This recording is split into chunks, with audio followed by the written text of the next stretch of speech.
What is up with the squad? It's Cess, your favorite round two with Uncle Tendencies in the building. Happy Thursday, happy pre-Friday Eve, happy NFL Hall of Fame game day. Reminding everybody we are still doing our back to school drive. If you would like to contribute, please hit the Cash App and put back to school drive in the comments for us. Put back to school drive in the comments for us. I'm getting all my announcements out of the way first. All my announcements out the way first. Y'all come on in and tell me what y'all drinking. Hit the like, hit the share. They are both right there. Hit the like and the share. They are both right there. Oh, goodness. Thursday. We got some good hoops coming up. Before we get into the hoops, though, let me remind y'all, please tap in with the Black and Missing Foundation, Inc. Too many missing persons of color do not get the attention they deserve.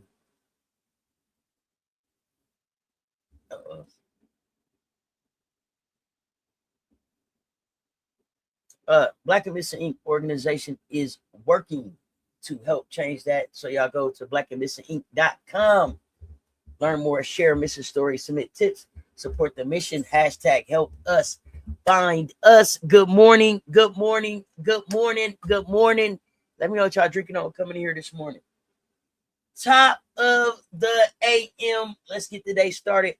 Now, the last time we pulled up, we was having a conversation about college hoops. And I told y'all we would finish the conversation about college hoops. I told y'all, hey, don't worry about it. We're gonna finish this conversation. It's a conversation that must be had because we inside 100 days. We are inside 100 days to college hoops. So let's have some fun with it.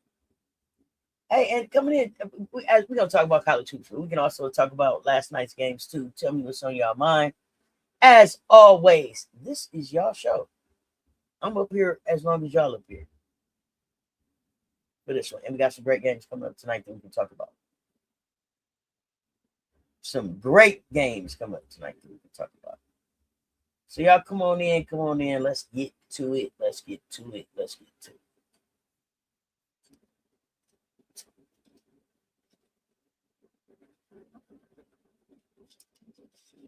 Okay, let me get my Coca-Cola together. I am so glad that it is Thursday. I'm excited about the start of football, but really excited about that Aces Fever game tonight. It's time to quit playing around. We got to just go ahead and show everybody the Aces mean business. Court Bentley, what up? Happy Friday Eve, fam. So, as we get ready to get into this conversation for real, let me make sure I got my medicine and everything together. All right. Let me remind y'all what we talked about already and what we still need to talk about. So, I came in here planning to cover the 26-27 college ball women's college basketball landscape, but the conversation got deep and we didn't get all the way through that. We talked South Carolina, we talked the Trojans, we talked JuJu Watkins, we talked UConn, we talked Sarah Strong, UCLA. We're gonna talk UCLA again.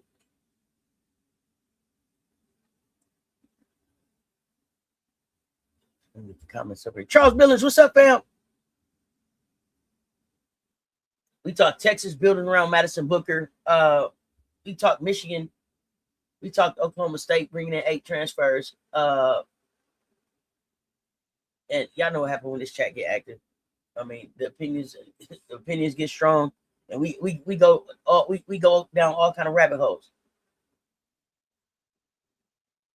I want to talk a little bit more to y'all this morning about the tournament expanded and the way the top 6 teams are going to be seeded according to their true ranking, regardless of conference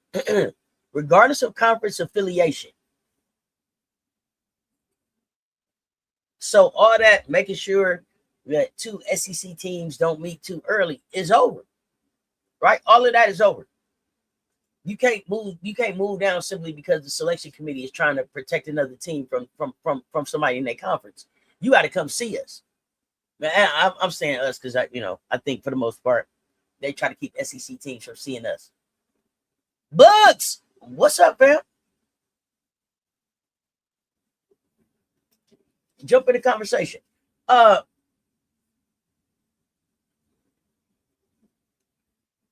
That's supposed to make the regular season matter way more than bracket convenience. So, and it also means that we could see a third or fourth matchup between conference rivals before we even get to the Final Four. Y'all know what that means? College basketball about to be so lit. It's about to be so lit because where you finish matters. It ain't just like, hey, we just trying to check some boxes to see what the committee do. The top 16 get seated in their true ranking regardless of conference. That means if 1 through 10 is SEC teams, then 1 through 10, that's your ranking going in. And let the chips fall where they may. More teams, more games, more television, more advertising, more postseason units, more money, financial stakes going up, period. So when the NCAA is telling us, yo, this is about access, okay, yeah, it does create some access. It creates opportunity. It creates exposure, but we're not going to act like it doesn't create revenue. So pretending that money is not part of the motivation is that would just be dishonest. Now, another question that I would like to ask, and another conversation that I would like to have is,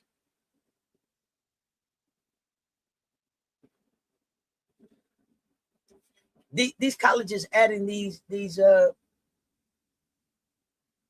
Black female assistant coaches to their staff late this season here. What y'all think about that?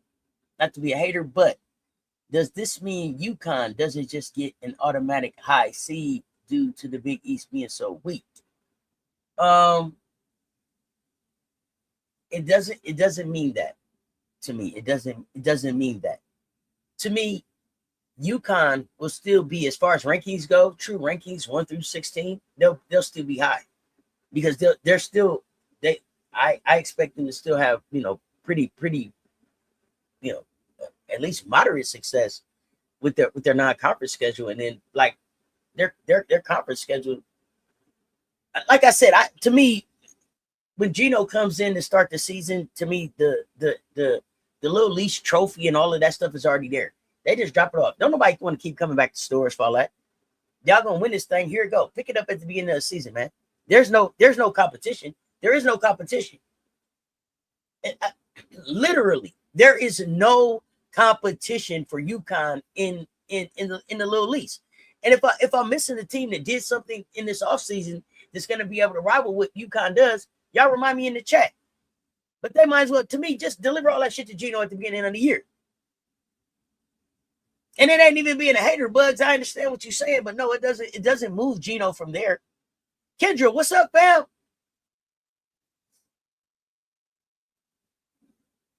But I do want to. So we got Nikisha Sales getting picked up. Gino picked up Nikisha Sales.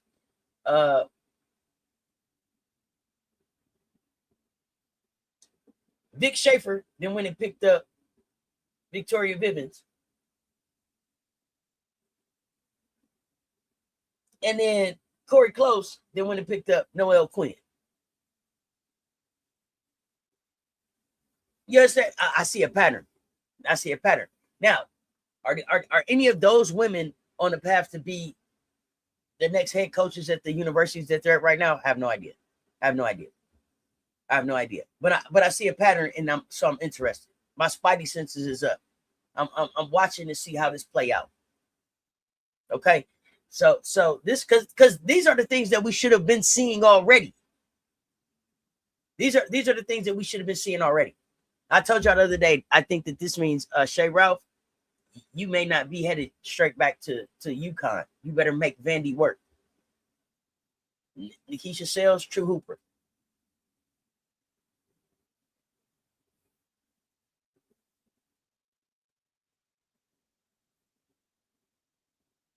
all these coaches is bringing in players who I believe already understand their expectations, they defensive standards and the type of culture that they're trying to bring in. I think I think the commission confirmed, and if I'm wrong, the commission will definitely correct me, and y'all keep me honest in the chat as well. I believe Noelle Quinn was a Bruin. I believe Vivians played for Schaefer at Mississippi State, and I believe Nikisha Sales played at UConn. So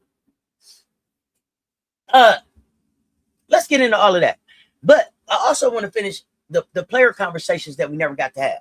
So we didn't get to talk about Hannah and our expectations for Hannah this year. So let me know what you're expecting from Hannah. Hannah, big dog, doggo. Hannah, all dog, all go. Hannah, doggo. Madison Booker. No bright lights Booker. No breaks Blakes. Rolls Royce Joyce. I don't know if we ever gave Sarah Strong a nickname. And we didn't give JuJu Watkins a nickname either. She's JuJu. The National Player of the Year race. Breakout players. Uche, Izoje, and what Syracuse is building around her.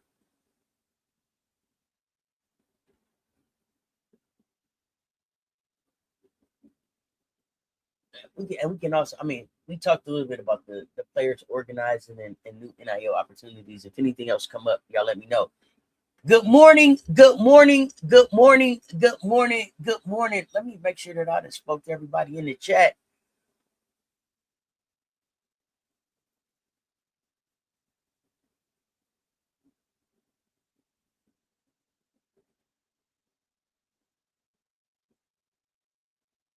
Nandi, what's up? What's up? What's up? I actually never wanted Shay to come back. She's building her legacy at Vandy.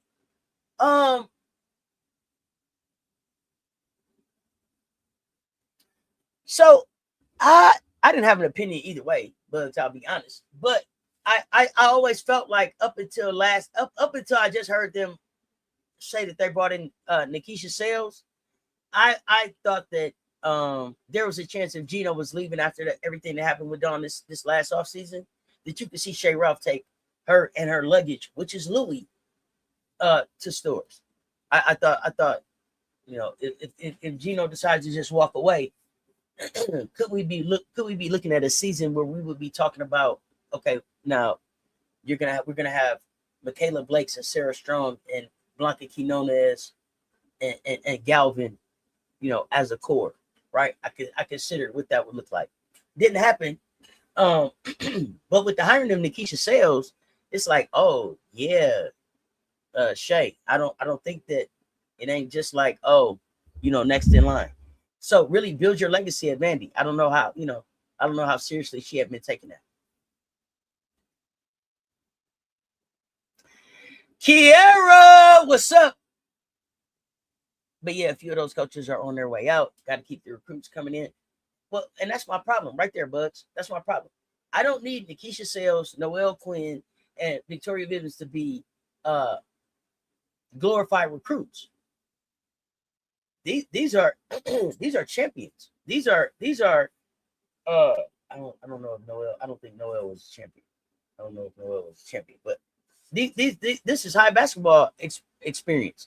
This is high basketball IQ. These are at least Noelle. This is a head coach from the WNBA coming here. So pipeline connections, understanding. She just worked in Unrivaled.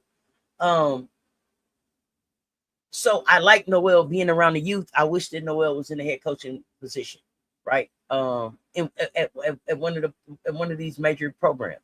But I don't want them there just to get the names. I don't want them there just to get the names. I don't want them there just to get the talent.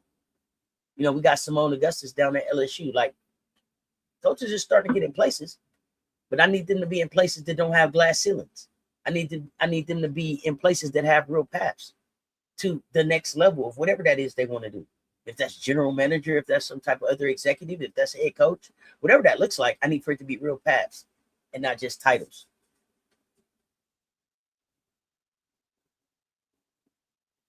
Yeah, I see the play too. But here's the thing. And the thing about Victoria was so quickly after Sid. So it was like, What make that what made that opportunity different? Okay, and maybe it's just that Sid is a little bit more tenured in what she in her coaching, right, in her coaching career, and it was time for her to go someplace else because I told y'all all the time I believe that the successor of Texas last name is Schaefer as well. They don't have to they don't have to change anything. They don't have to they don't have to update the phone book with their name in it, change the name on the office door, parking lot, parking space sign, none of that.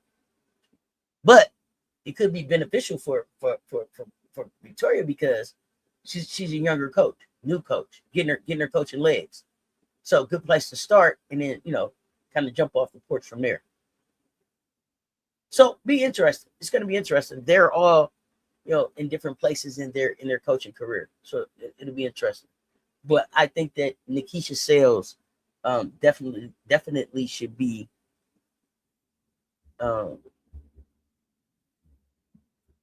in a discussion for seeing if she can build her way to being the next head coach when Gino's finished. At least getting this, have a conversation. But do y'all believe that going to a 76 team tournament is going to make March Madness better? That's a real honest question. I want y'all to answer that for me. Do you believe expanding the tournament really makes March Madness better? Or is this just a money grab? Does it make it better? That's my thing. And I asked that because for me, even at 64, what was it, 68, because you had the play-ins, I'll be honest, there's probably already 32 teams that I wasn't interested in seeing. Okay. If not, 32 and then 48 of them, really. It was like, do we really need this? But I understand the money. I understand the business of it. But does it make it better? I mean, are we going to see better basketball? Are we going to see more competitive hoops? What we got going on?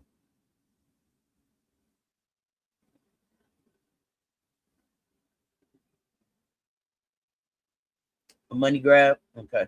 Yeah. To be honest, I have some concerns about them watering down the game for a cash grab. Watering it down. Oh, talk to me about that. Tell me more. Tell me more.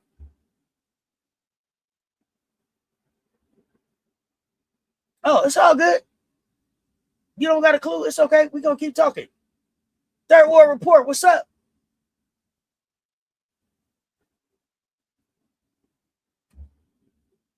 I mean, I think it'll give more exposure to players and teams that can benefit from it.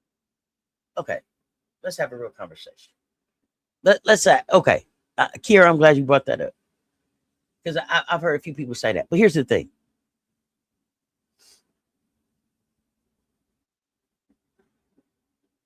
And let's you know me, because y'all know me, I'll boo a kid. Boo, I'll boo a kid. No problem with it. No problem.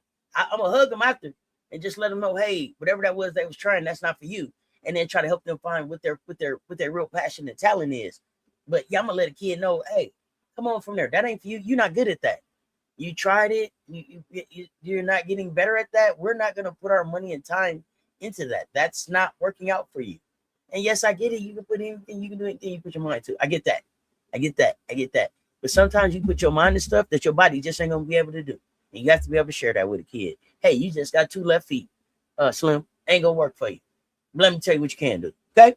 So my question, and I'm glad that we're right here, is for the people that it's gonna get more exposure to, do they have a chance of going pro? No. They don't. You feel me? They don't. Here's the thing. The 4 teams that they invited into the play-in, not many of them have a real opportunity. Now, will it give them? And other thing is this: these kids have agents and NILs and brands and sponsorships and all of this stuff going on. They're putting their tape out there. By the time March comes, we know who's who. We know what's what. We know who's gonna do what. We know the couple players in a couple spots that, if they'd got the chance to play someplace else, they would, that maybe it would have been different. But by March 17th, 18th, 19th, we're not, and there's no surprises left. There are no surprises left in college hoops. Not on this channel, because my chat better than yours anyway. All the talent, y'all gonna come tell me about it. The most obscure play says, did you see this girl now? You understand? And then we're gonna go look, and it was gonna be like, ooh, she's really good, and it's too bad that she didn't get a chance to play someplace else, or that was a one-off game, and she really's not that. Okay? Because y'all know that March is when I get to telling y'all what? Hey, Mandarin loading. They better get their Mandarin up. Better get your Duolingo. Whatever that is for you. Rosetta Stone, whatever that is. Because a lot of y'all are going overseas. So to take this thing out to 76 teams, for what? For what? Other than just the money. It is definitely a money grab to me. I get it. It sounds good.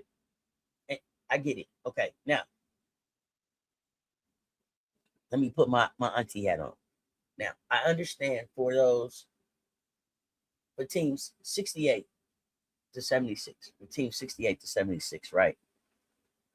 The majority of those young ladies coming in, they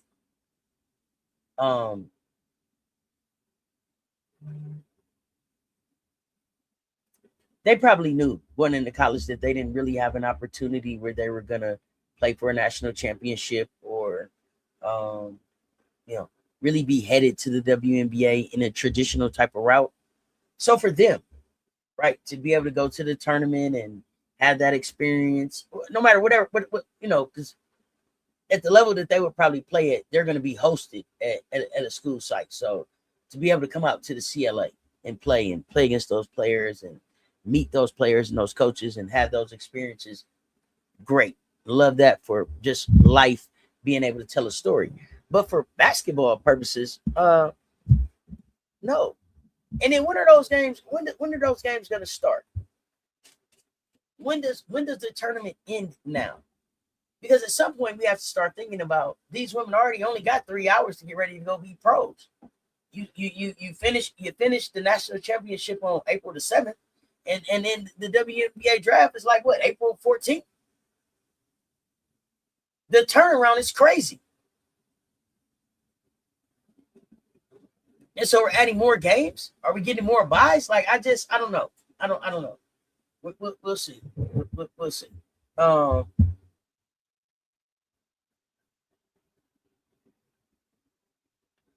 More under level teams qualifying, refs getting worse by the day, all in the name of less athletic players still being able to score. Damn the defensive end. Hate it. Great points.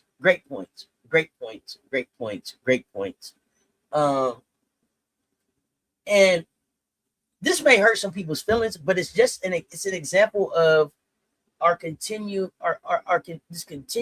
fucking behavior that we have with letting losers do winners shit. It's 64 teams that go to the tournament. If you're not one of those 64, too bad for you. Work harder.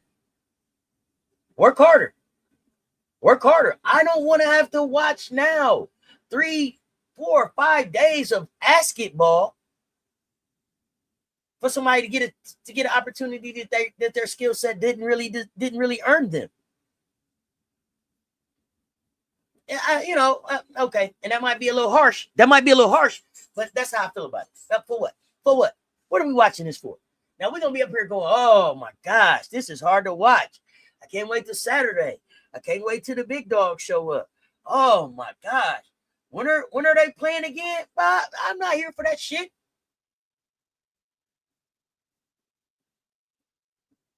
They use these kids up and throw them away if we let them.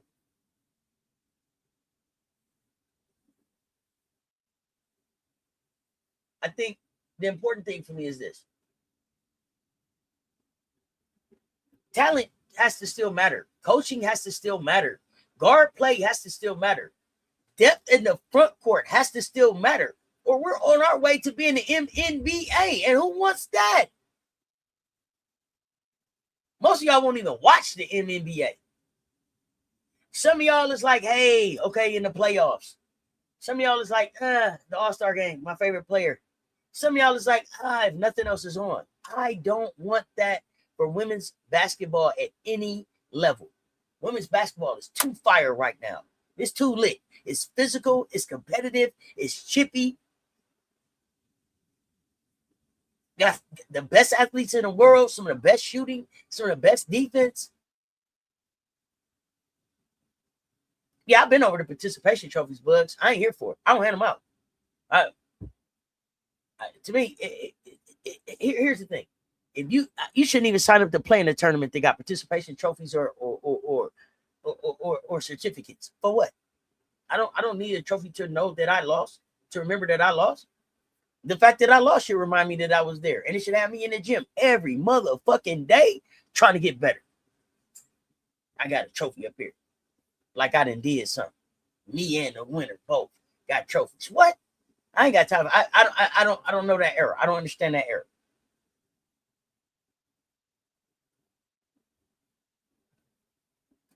We didn't let all of those things, talent, coaching, guard play, front court depth, all of that has now gotten attached to money, administration, health management, roster stability, right? All of those are connected to those things.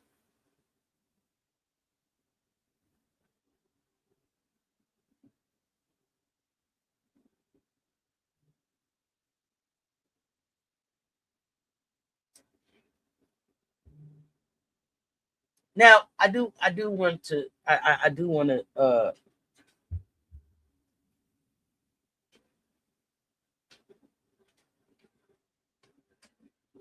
oh God. Oh my gosh. Oh my gosh. Now last night they weren't acting right. But right now,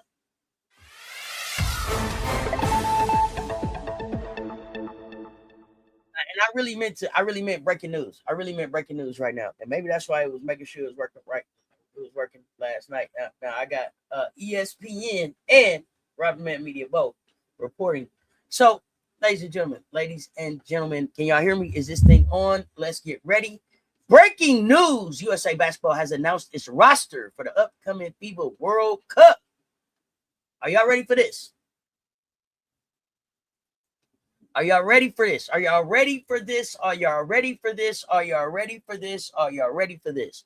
So, our USA Basketball roster for the upcoming FIBA World Cup: Aaliyah Boston, Paige Beckers, Caitlin Clark, Nafisa Collier, Kalia Copper, Chelsea Gray, Ryan Howard, Kelsey Plum, Angel Reese, Brianna Stewart, Asia Wilson, Jackie Young. Thoughts? Let's talk about it. Get in the chat. I'm going to say it again. FIBA World Cup: Aaliyah Boston, Paige Beckers, Caitlin Clark, Nafisa Collier, Kalia Copper, Chelsea Gray, Ryan Howard, Kelsey Plum, Angel Reese, Brianna Stewart, Asia Wilson, Jackie Young. Talk to me about that roster, y'all. Talk to me about that roster. Oh my. Oh my. Oh my.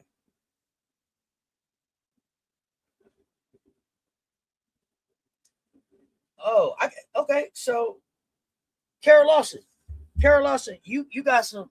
Wow. Let me see if I can put this up for y'all. Let me see if I can get that up. Let's see if we can get this up.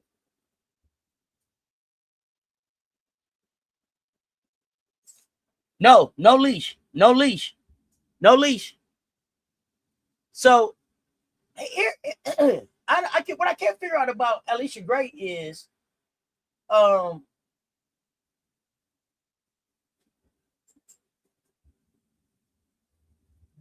has Leash told them that she only wants to play 3x3?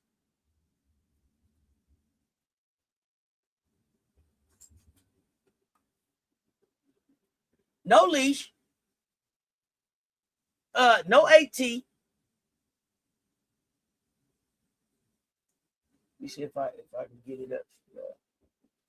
All right, let me share my screen. Let's share the screen and talk about it. So and we were supposed to be talking college hoops.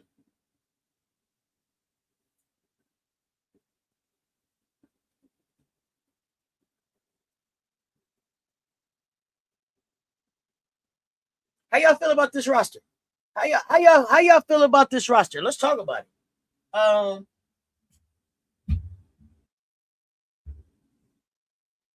Kyle Overleash is a choice. I'm trying to figure out how Ryan Howard got on the goddamn team.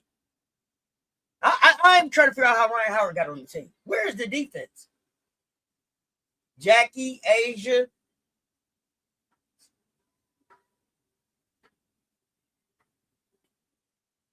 Angel gonna rebound. Leah gonna rebound. Defense. What the hell is going on here?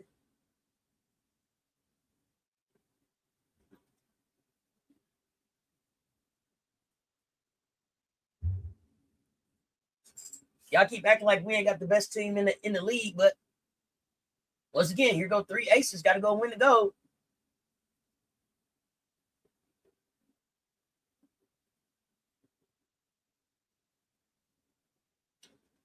Wow.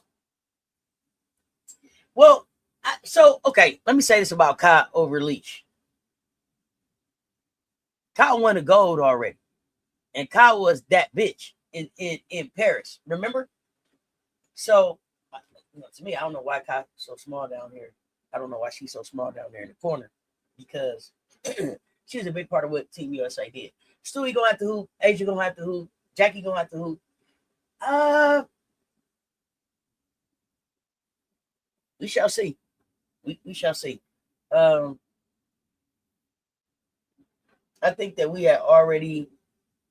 I'm glad to see the Angels on the team. I wasn't sure if Angel was going to be able to make the team, because I thought that AT was going to be on this roster. So I'm glad to see that she made it. I think that Alyssa Thomas should have been on this roster. I remember Paris, and I remember when we got to Paris at first, and Alyssa Thomas was the only physical player that we had that was dealing with the international physicality until everybody else kind of caught up with it. So it's going to be interesting. I think that's going to have to be Chelsea. But it's going to be interesting to see how to use the point guard, too. A lot of guards here. Maybe Chelsea's going to be moved to like a wing or something. But, yeah. All right, USA.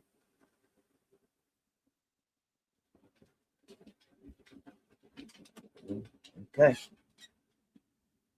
That is interesting. Interesting.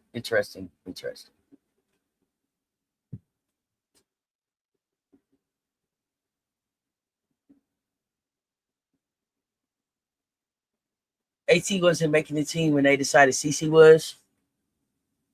That's disrespect for the AT, though. Because AT went to help win the gold last year. So that's just me. That's just me. But I feel like this league has continued to disrespect AT. I don't think that they respect her greatness enough. I don't think they celebrate what she brings to the league enough. Yeah, I don't know what they thing is with AT.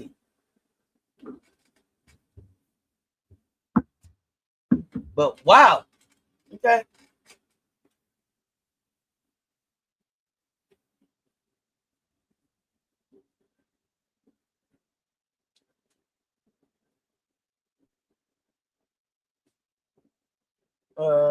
The players were selected by Sue Bird and approved by the USA Basketball Board of Directors.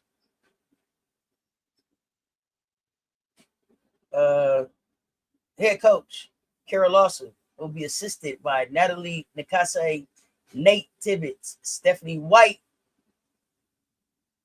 Additionally, Jose Fernandez from the Dallas Wings and Tia Jackson from Duke University will serve as scout coaches.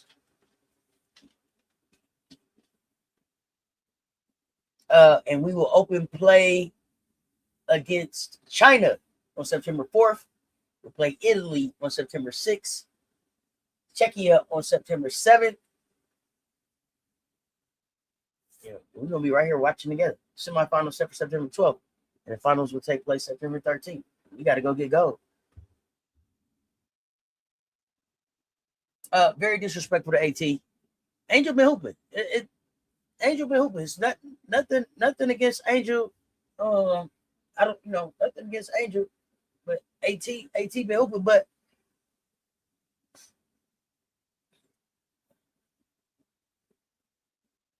I'll be honest. I believe that the decision to have AT not be on this roster was made way before the incident. It was made. I believe it was made way before the incident. So that's just my opinion, because I don't think AT didn't play. AT didn't play on FIBA earlier this year.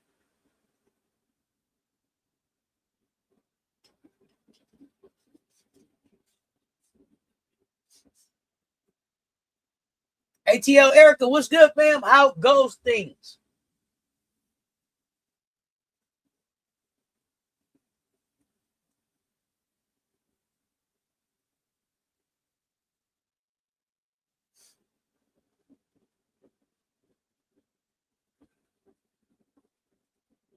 All right, so I had to get that information out there. This is political at its best, which is sad for the game in USA basketball.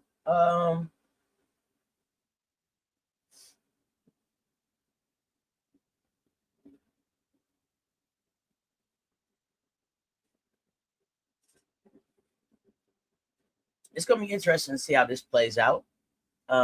We have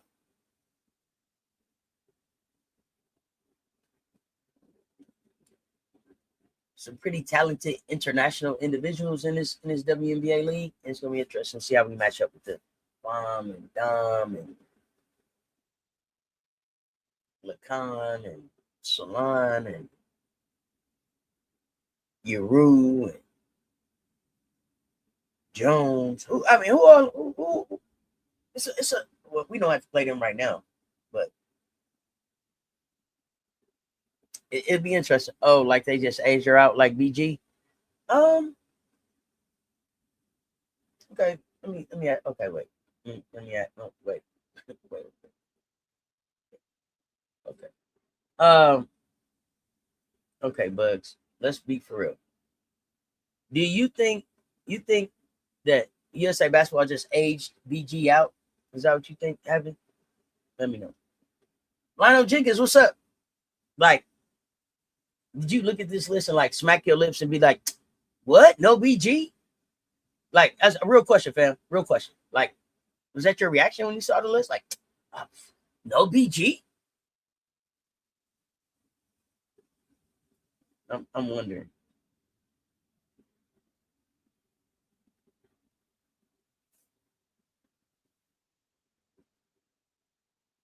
Commish, what's happening?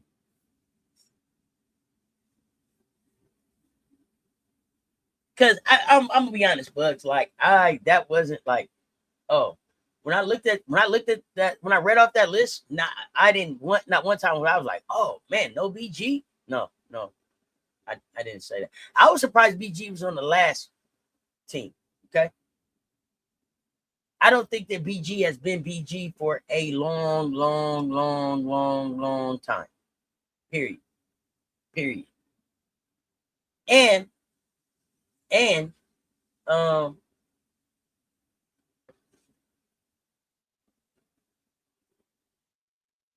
nah, LOL. I mean, like, everyone gets old eventually. In AT's case, I think it had to do with Caitlin. Oh, okay. You think it had to do with Caitlin? Like I said, I think the AT was off that team. So you think that that way back when they put Caitlin on the team the first time that it was the AT was like, oh no, AT, because Caitlin's gonna be on this team, you can't be on the team. Because to me, it looks like to me, it looks like Angel took AT's spot. That's what it looks like to me. Like, they got a what they what they would call a younger model of AT, because they keep trying to make Angel like AT. They both DMV. They can be power. They can be point forwards. They can be physical. So I hear that talk. Not that I think they're the same, but I think that people try to make them very similar. Wait, we have said BG not on the team. Same BG just been on the bench for Connecticut. No. I was getting clarification as you came in the door.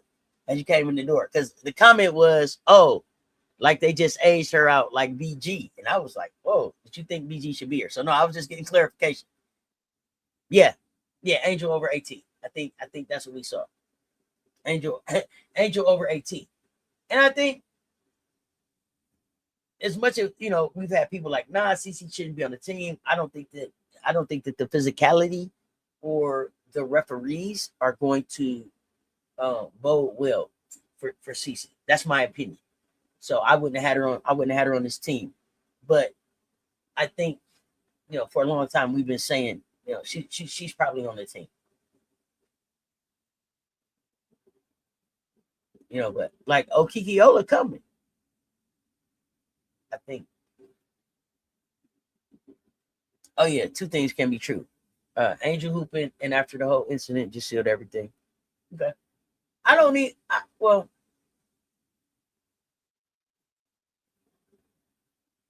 I also don't necessarily think that I'm not a person who believes that Angel and Alyssa Thomas are just a 1-to-1 trade like that. Like, oh yeah, you just pop AT out and pop Angel and pop Angel in. I don't.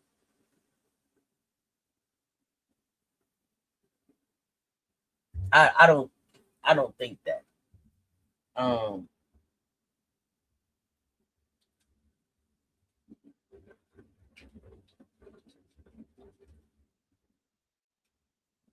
yeah, I don't know why people think that. Um, and it's not a knock on Angel. And it's not a knock on AT. It's just that they do different things to me. Like Angel is me bounds. She gonna get the rebound. She gonna put it back. She gonna do that, right? She gonna do that. But Angel got one triple double in her career. One trip dub in her career. Alyssa Thomas, correct me if I'm wrong, leads the WNBA in triple doubles in a career. Am I tripping? Yeah, I'm still taking my medicine. So if I'm tripping, let me know. Yeah, I agree, but there's only 12 spots, so more or less it does work that way, taking this person's spot. Got you. It's funny, Kara has been calling a lot of fever games this year, been very critical of how CC operates sometimes, but loves Aaliyah. So here's the real deal, right? About what's getting ready to happen for USA basketball for the foreseeable future, for as long as this young lady is allowed to continue to play, right? Whoever the coach is, whomever that is, they have to have a conversation with themselves before they take the position to just know that she's on the team and that she's on the team, and the drama and the weirdness and the fuck that comes with having to deal with her and her people. Like, do you want to deal with that? It's just something that is part of the job description. If you want this job, you have to be able to accept that, because they're not moving away from her anytime soon. They're going to cash this cow as long as they can cash this cow. If that makes sense.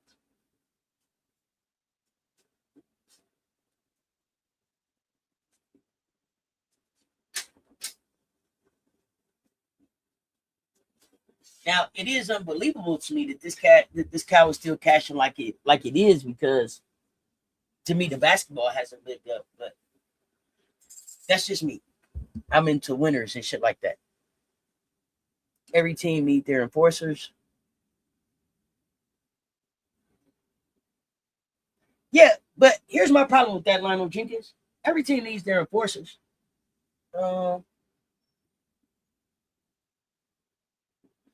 Angel Reese is more than an enforcer.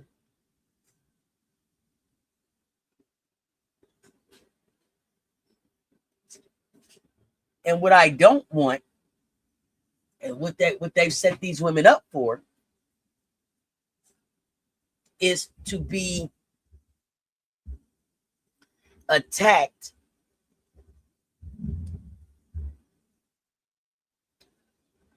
if they don't come and be the enforcer or the savior for CC if it gets too physical out there for her, right? I don't want them like, oh, why didn't they they're beating CC up, why they not helping CC? I'm not here for that. I'm not here to have a whole bunch of black women having to be running around trying to take care of her while we on the road trip. I'm not here for that. And that's the thing that I see happening right now is now they on the same team.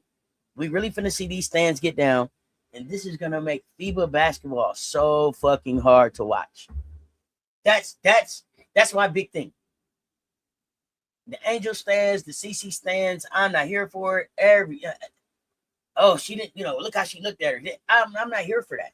I'm not here for any of that shit. Reminder: the Sue and the committee makes the final roster spot decisions. Oh, as I just pointed out, Sue, as they said in the article, Sue chose the team, and it was approved by the board of directors. Yeah, and then we got, I also mentioned that we have Jose Fernandez and Tia Jackson joining as scout coaches, with of course Natalie, Nate, and Stephanie as assistant coaches. Yolanda Wells, what's up, fam? I'm curious how people refs respond to CC. They're going to be the same they've always been, or they're going to bend the knee. Did they bend the knee this summer? Remind me. I mean, she got MVP. Did they bend the knee? I don't remember, y'all. Seriously, I don't remember. I watched so much basketball since then. I can't remember off the top of my head. Remind me how they did her. We were in Puerto Rico. Were we in Puerto Rico? Kayla's not going to be in charge of Team USA. First thing, she's not going to be captain. It's Asian and Stewie. Yeah, it's gonna be this right. This is you're gonna have to get in line. You're gonna have to get in line, and then who starts? The point guard is in the building. Paige is in the building. See, I'm not here for the whining. I'm not here for all. Oh, listen. Whew. I'm gonna start thinking right now about what the rules is. I'm gonna start thinking right now about what the rules is for FIBA basketball, because I know I'm gonna have to have the big guns out. I'm gonna have to have wrenches in the chat. Fuck the dubs in the chat. The dubs in the chat gonna be the wrenches. They bent the knee, giving her that fake ass award. Okay, so now we gonna see. Now we gonna see.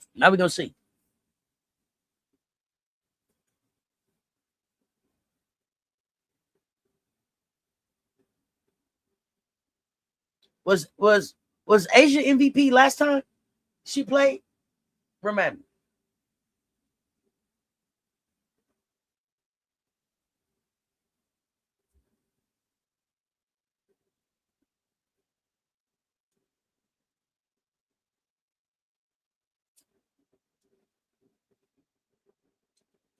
So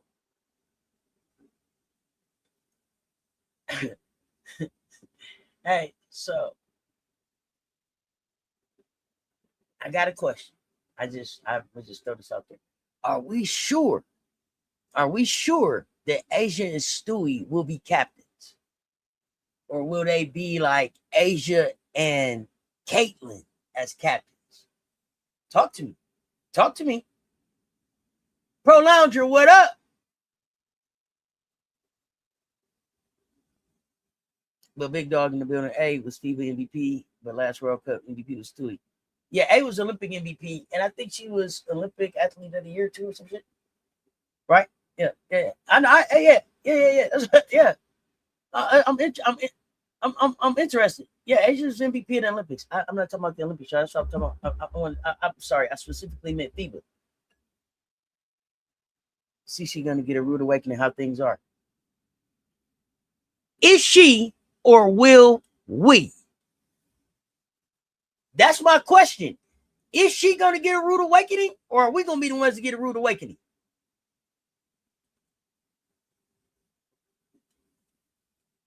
Captains are voted on by the team. No, that girl won't be the captain. Okay. All right.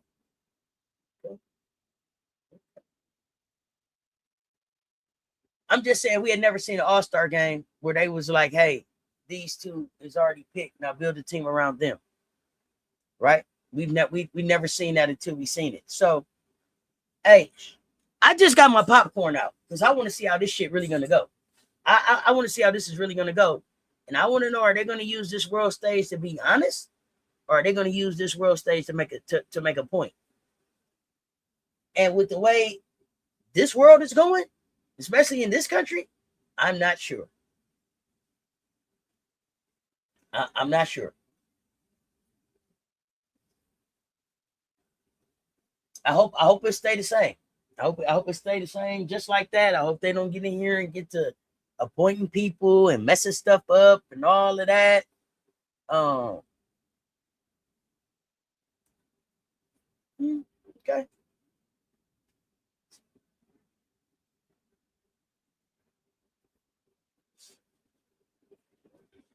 The USA committee got Nike's claws in them. I wouldn't be shocked at all if we see shenanigans.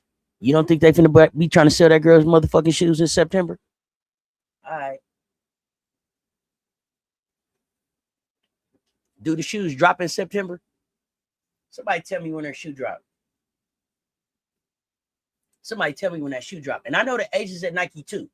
And this is why I'm saying this is why I'm asking, will we see a situation where it's Asia and Caitlin as the captains of this team and Stewie left out with her Pumas?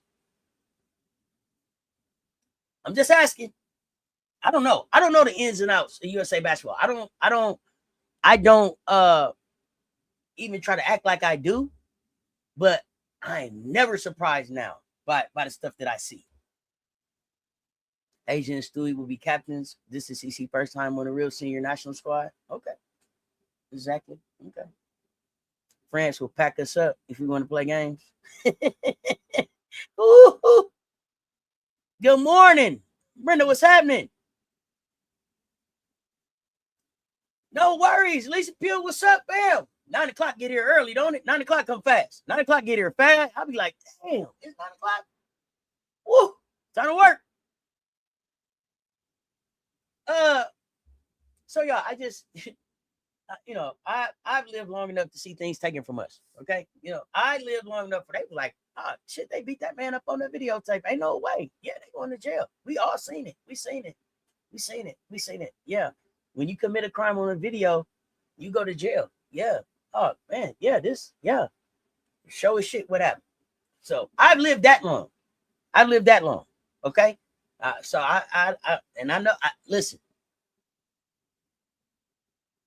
The political climate in this country right now is going. It's crazy.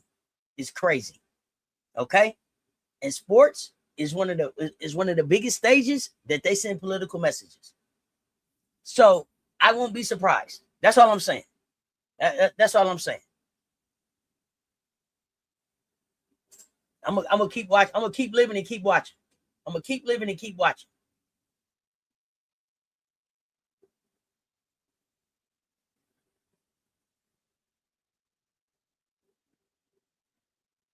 They start CC and player 30 minutes. We aren't making it out the group. Her defense is that bad.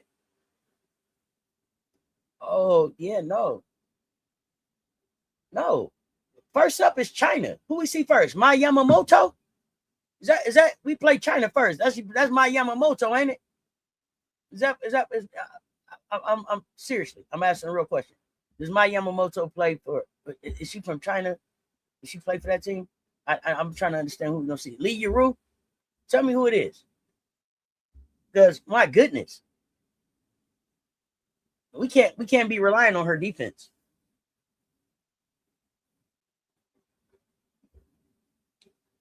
No, that was Japan we played, right? Yamamoto was at Japan. Is that right?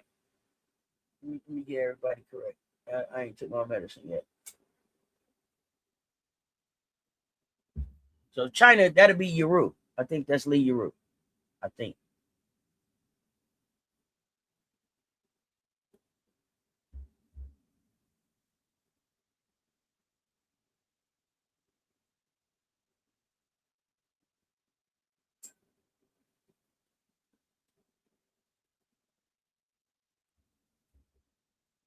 Yeah, I don't know, y'all.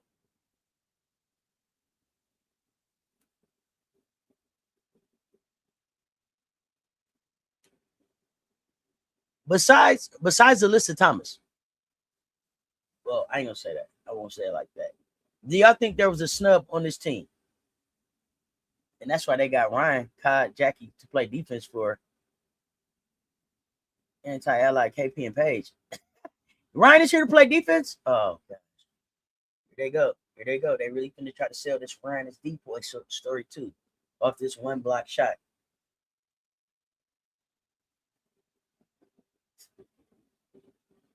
Is Ryan gonna get to USA basketball and suddenly become a different basketball player?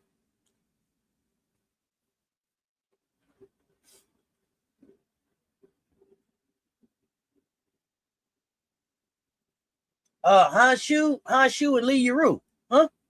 Awak Kawir, Awafam. Who else? Dominique Malonga coming. Who else? Call some of them names. Alamon coming. Lacan, late. Who Nogic went home. Who I'm forgetting? Johannes is coming. Who else? Name them.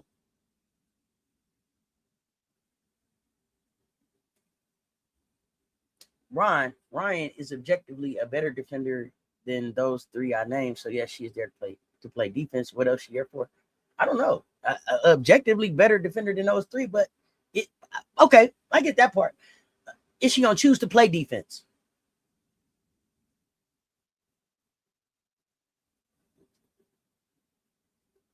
What Ryan shows up?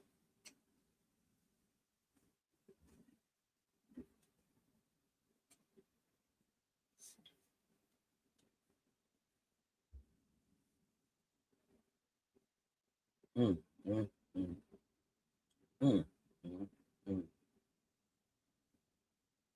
Okay.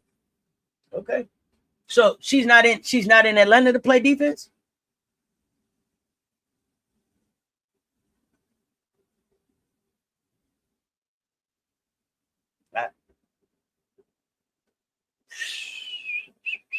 Y'all know me. Here's the thing. Y'all already know me. I have zero respect for players who don't show up every day at work and then show up when we go international and play basketball. Y'all remember how hard I was on DeLeo? Y'all might not know her as DeLeo yet. Gustafson. Y'all remember? I remember, and I was like, "Meg, did you get to Paris and do this?" Nah. All right. Well, we'll see.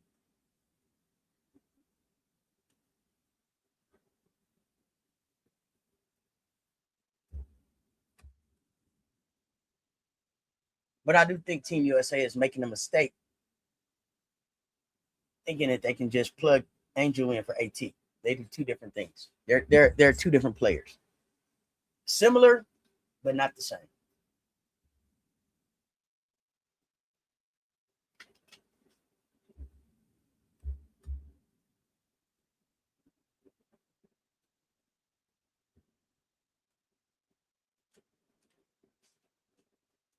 Okay. But remember, we're gonna kick this thing off against China, September 4th, Italy, September 6th. Let me see what happened after that.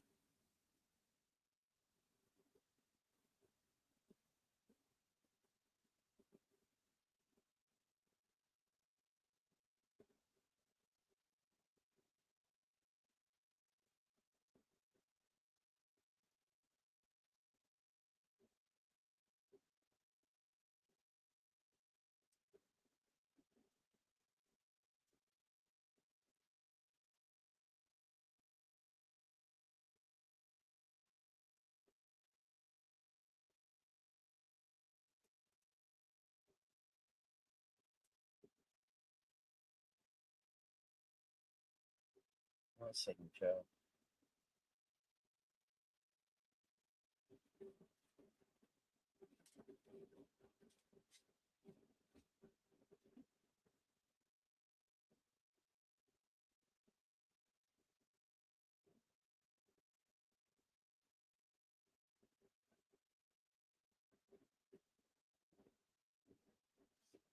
Dang. I pulled World Cup up. We not even know. They got it looks like Johannes, Baum, and Yuru on the front page here of this thing. Okay. Bro, where's your schedule? Oh, they ain't got it though. Yeah.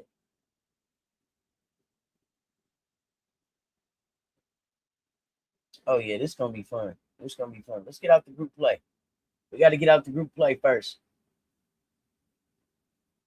Camila Cardoso, is Brazil playing? Did Brazil make it? I don't remember.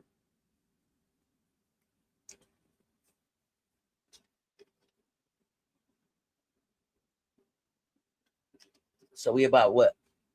Less than a month away? Less than a month away from the first game? No Brazil? Damn it.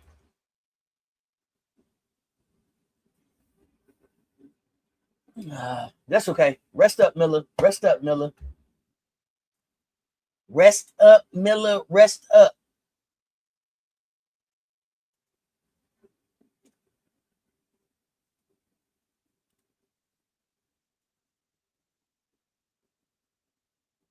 Yeah, you know, it had came back to me in a couple of CRS minutes. It would have came back to me in a couple of CRS minutes. Oh shit. Oh, do we want to go back to college hoops, or do we want to talk about what we saw last night? We can go back to college hoops. We talk what we saw last night on the CC show. Oh, listen, I'm telling you, 9 o'clock came too fast this morning. I'm like, it's 9 o'clock already. It's 9 o'clock already.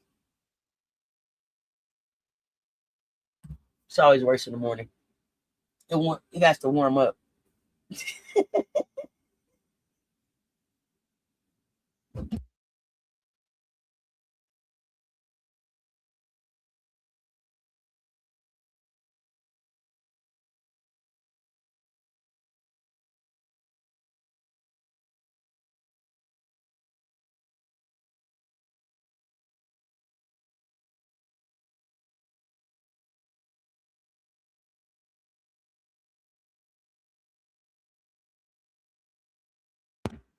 All right.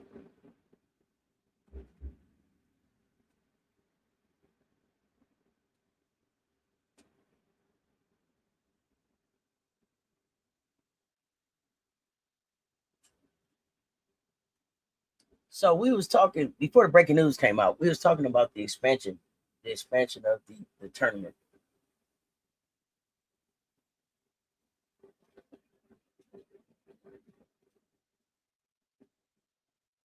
And I wanted to ask y'all.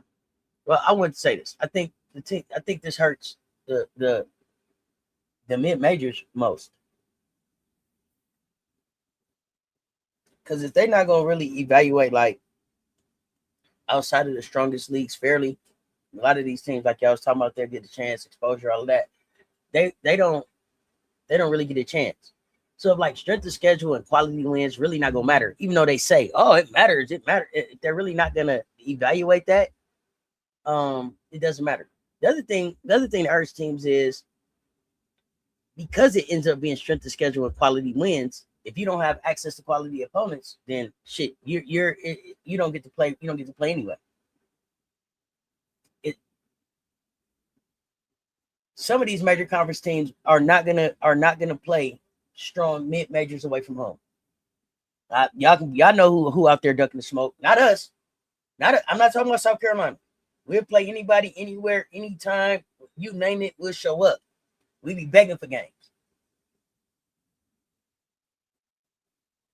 They'll invite a mid major to come play at their house, but they not going. They gonna refuse that return game, or avoid the matchup completely because the mid major is not going to generate enough attention, and losing to that team could damage their ranking. So we gonna see if the committee really fixes the structural problems with the way that they pick the teams anyway. Because if they don't fix that, I don't give a damn how much they expand it. It's always gonna be fucked up. Stephanie, what's up, bam? Miracle Rider, what's up? It's so many things that the committee should really consider, and I can hear the commission in my head right now. When the committee is really making decisions, what happens and what's lost is there's no context, and so context matters. And what I mean by that is that the committee, when making these decisions, they need to consider: did a program try to schedule some difficult games and everybody said no? Shit, like I asked all of these people. I didn't end up just playing rough side of the mountain U, right? and Westside Church of Christ, I didn't just end up playing them because that's what I wanted to do. I sent out requests. Nobody wanted to play me. Opponents is out here refusing home and home arrangements, and then mid-majors are paying the price for that. I dominated my league. Now, y'all give UConn credit for dominating their league, and they got a league full of JV teams. They got a league full of we can have a conversation about it. We can have a conversation about it. And that's not a knock on those programs. They are what they are. They're just not real true Division I level competition programs. Not in women's basketball. Now, I don't know what they do in their other sports, but in women's basketball, they don't meet the standard of a true Division I competitive team. But every year Gino gets a trophy, and every year Gino gets to be 1, 2, 3, 4, 5, wherever he lands, because he dominates that league. We don't give other teams that opportunity. So the context matters. Did they dominate their league? Did they win away from home?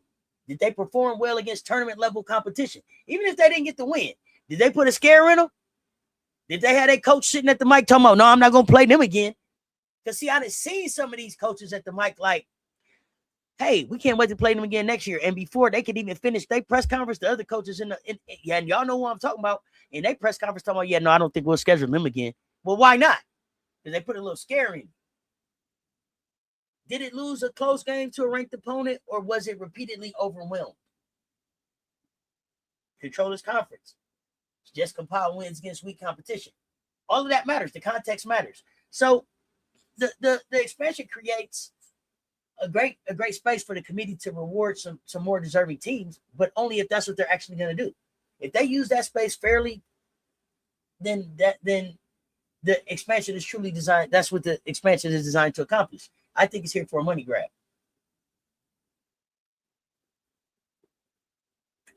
So, fam, I got a question, and I really want y'all to get in the chat and answer this for me, please. I know some of y'all working and lurking and all of that. Just a Y or an N in the chat. Should a losing conference record disqualify a team in March? If you got a losing record in one of the strongest conferences out there, should you receive an at-large bid?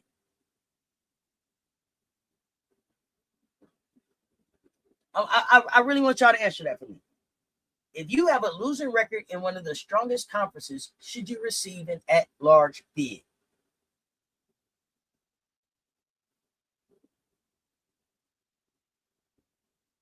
Like, you one game below 500 in a conference that sent 9 teams to the tournament. Should y'all get to go? That's my question. That's what I want y'all to tell me in the chat.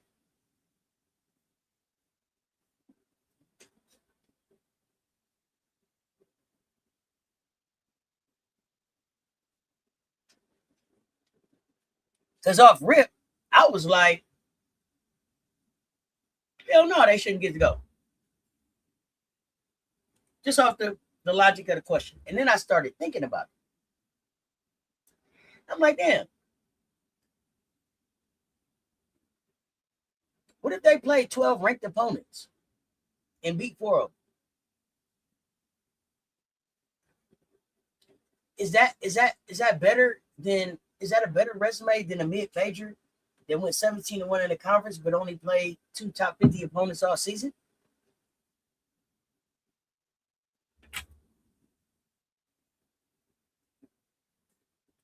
I think too many times teams get punished for playing in a strong conference.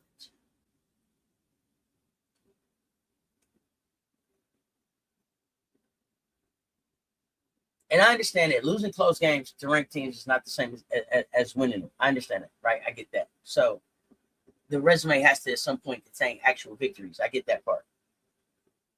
And I don't want to just dismiss a mid-major, because they didn't have access to the same schedule. But we got to think about both performance and opportunity, I think. The other thing about this expansion is the bubble ain't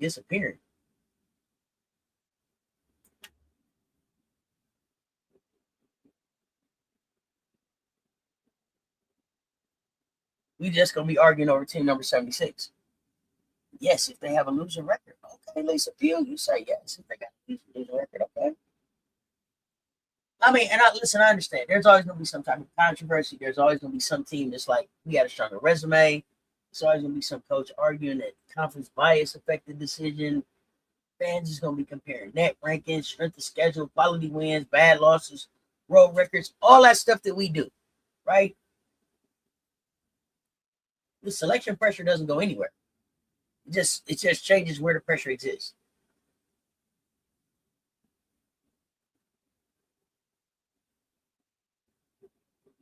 Personally, I don't know why the committee would do this to itself.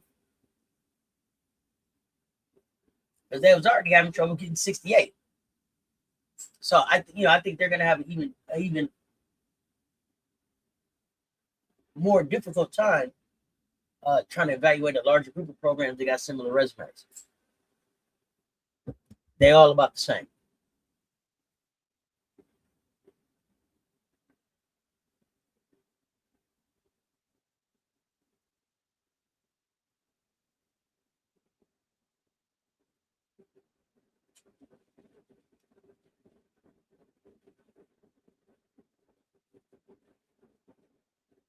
This top 16 gonna be interesting though. True seeding. What the working team did during the season.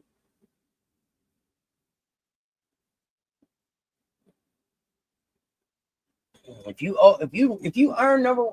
South Carolina is the number one overall team, place South Carolina first.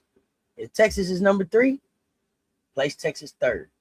If LSU is number 10, put them 10. If Vandy is number 2, put them 2.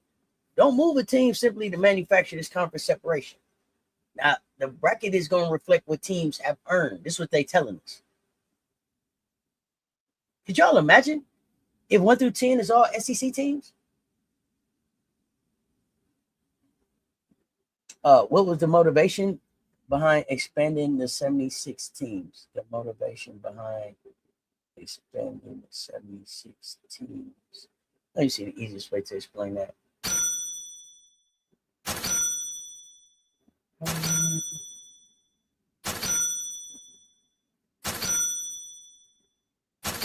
Yeah, straight cash. It was the cash they wanted, I believe. Straight cash.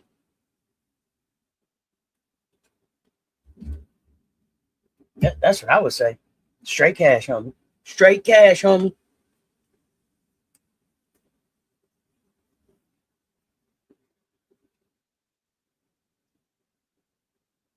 Straight cash. It's not about the kids.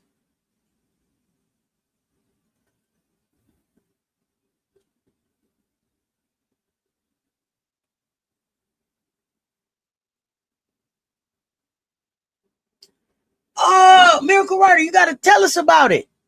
Nike alleviating the game with Coach Staley, Coach Beamer, and Jeremiah Donati. I always mess his name up. No, all money ain't good money. I agree.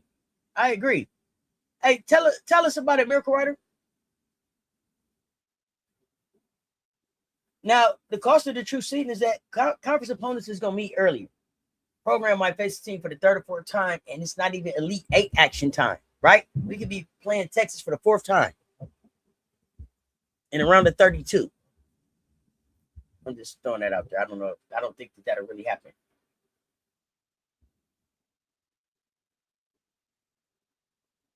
That can create some incredible basketball early in the tournament.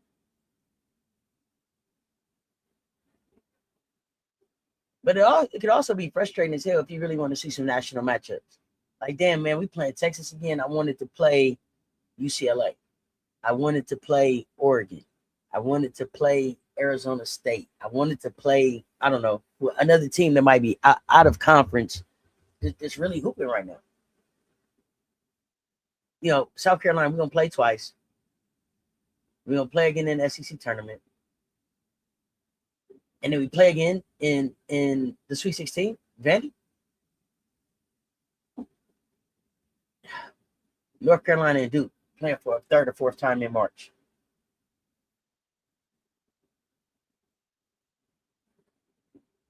Do we already see this game, or are you gonna be like, man, this is the best game in those positions? Let them play.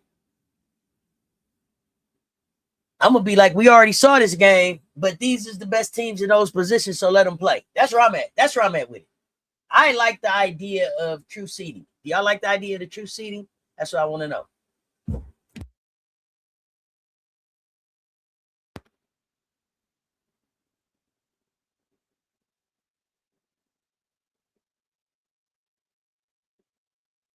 Do y'all think true and does true seeding? Because I keep hearing that that helps South Carolina. If we earn the number one overall position, we should receive the bracket path associated with being number one. Everybody else doing their number one, right? Don't ask us to carry a more difficult route because several SEC teams is highly ranked. True seeding should mean just that. And if that means it puts another elite SEC opponent in our region, bring their ass on then. See, we're not scared of nobody, anywhere, anytime, wherever. And that's the trade-off. I'm okay with that. Does it favor power conferences? It affects them. I think it affects the Power Four most directly because they're going to play several teams in the top 16. But I believe that the same principle applies to everybody, so I'm here for it.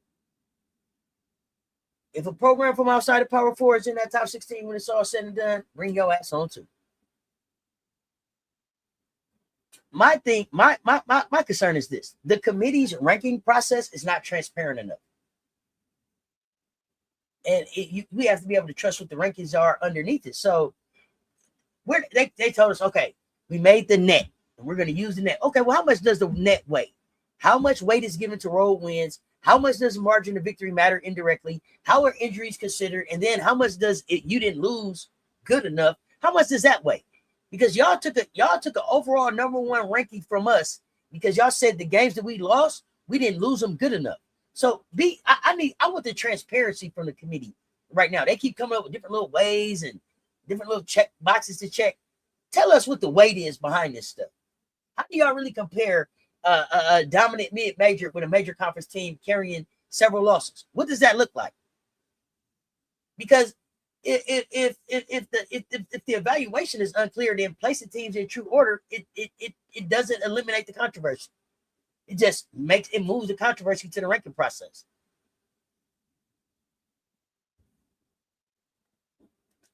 I could get up here and talk to y'all about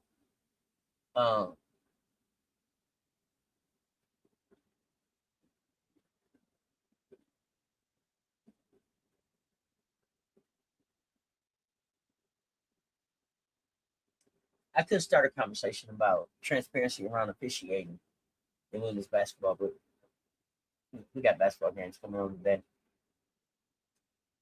And that conversation could go a lot of places. But won't your true seeding come down to your strength of schedule, both non-conference and your overall record? No. When we talk about true seeding, we're talking about at the end of the season, if we are ranked number one in the nation, we're number one in we go number one into the tournament. Who's ever 1 through 16. Whoever those are, that's your ranking going into the tournament. Now figure out everything else.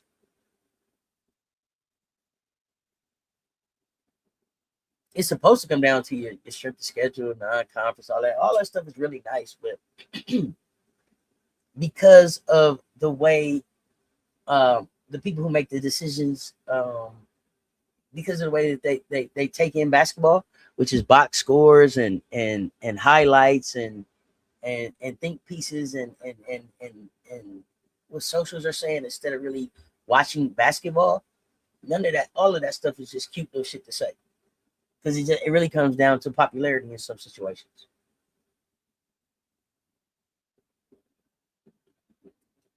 True seeds means place them strictly where they rank. Separate them mean the committee should continue protecting conference opponents from early meetings. So like when Kim Mulkey was arguing that really she should have been playing us, I think she said. Right? But they trying to keep people out of the same region, trying that's to repeat games. The committee get to be in creative, moving people around.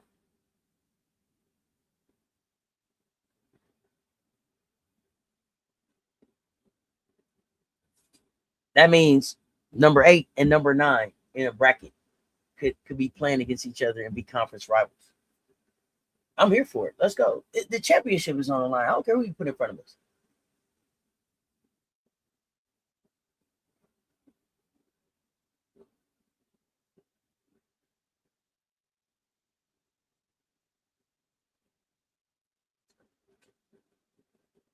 Oh, so all that won't matter. It's whatever you rank going into the NCAA tournament. No, only for the top 16. 1 through 16. 1 through 16. 1 through 16 only. Then they're going to do some of that. Then they'll get to doing their math and evaluations and figuring out and all that. Now, okay, yeah. The event celebrated the partnership with Nike. The coaches stated the athletes are excited to be with Nike. It's good for recruiting. Donati, athletic director, food, open bar, and Nike gift bag. Love that. Was it SCLA? Where was it at?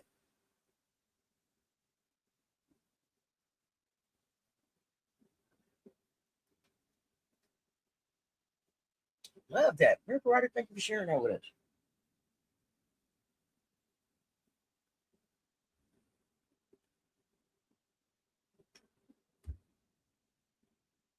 Oh, and before we move on to other stuff, I want to go back to Texas real quick. We was talking about these assistant coaches coming in.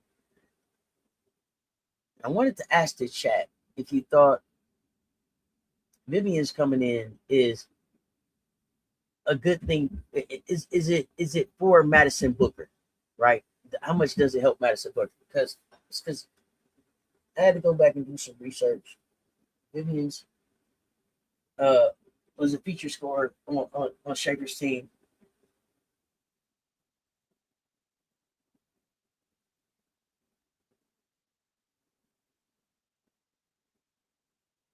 So she's coming in knowing what it's like to, of course, get the best defender, play in the major NCAA tournament game, um,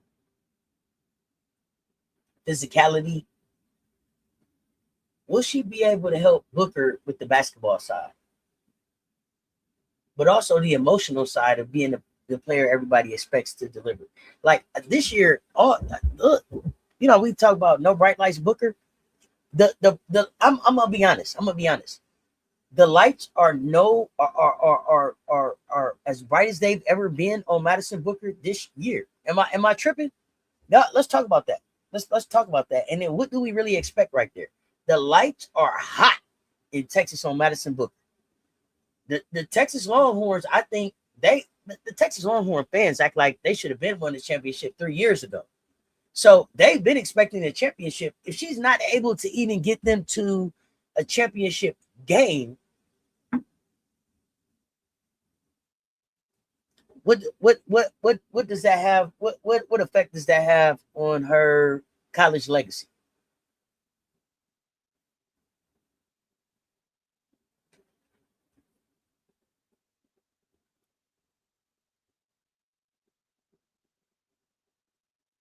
Oh yeah, like no Rory. This is you. This is you, Maddie Book. This is you. Colonial Life Arena. They turn the court into a banquet room. Love it. Love it. So and I also think this is going to be interesting because I think that we're going to have the same questions about Sarah Strong. But how do you respond after a poor shooting game? How do you lead when you're frustrated? How do you stay aggressive when the defense sends 2 players? How do you balance scoring and making a correct pass? How is she going to prepare for the professional level without being distracted with this current season? Vivians have lived versions of all of them questions. That's going to be able to help her. Um, can Maddie Book deliver? Can Madison Booker deliver? And what does delivering look like for Maddie Book this season?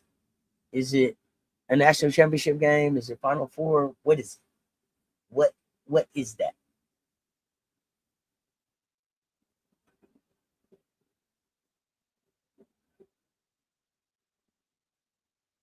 I also think that Vivian will be able to help with you know filling in what what Sid was doing. I mean, building the player relationships, recruiting energy, professional credibility at Texas.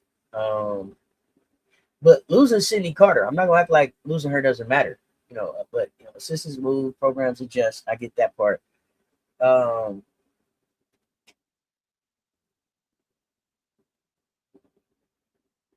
they need to let out that they're not trying to have Vivians come in there and be a Sydney Carter. Like she needs to come in there and just be Victoria.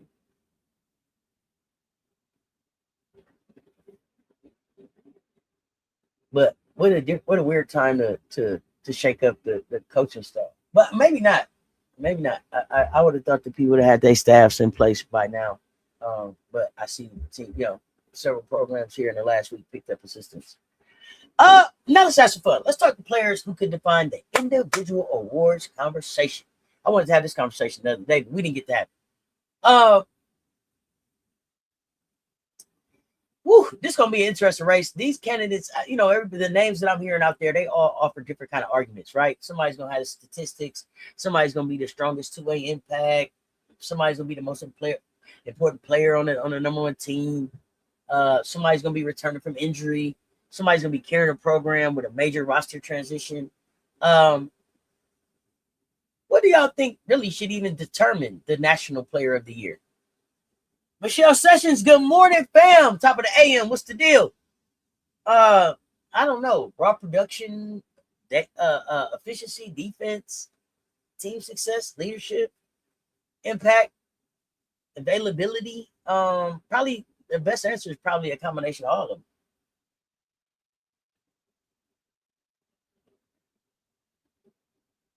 So when I was doing my research and looking at articles and asking people questions, and I'm not saying that all of these come from experts or anything like that. It's not what I'm saying.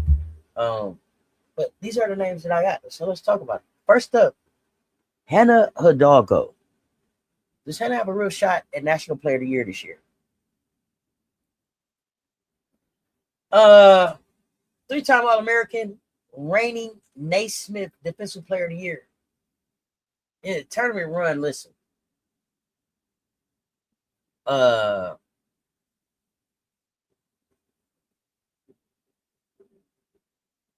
numbers was ridiculous.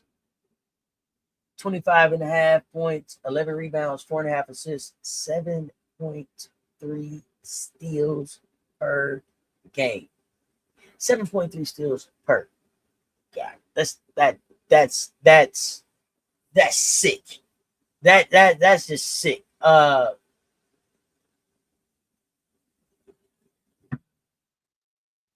I'm excited about is the defense that'll be behind her. So, like, even if Hannah don't get the steal, Anaya can get the block. I like that for Notre Dame. When Hannah's active,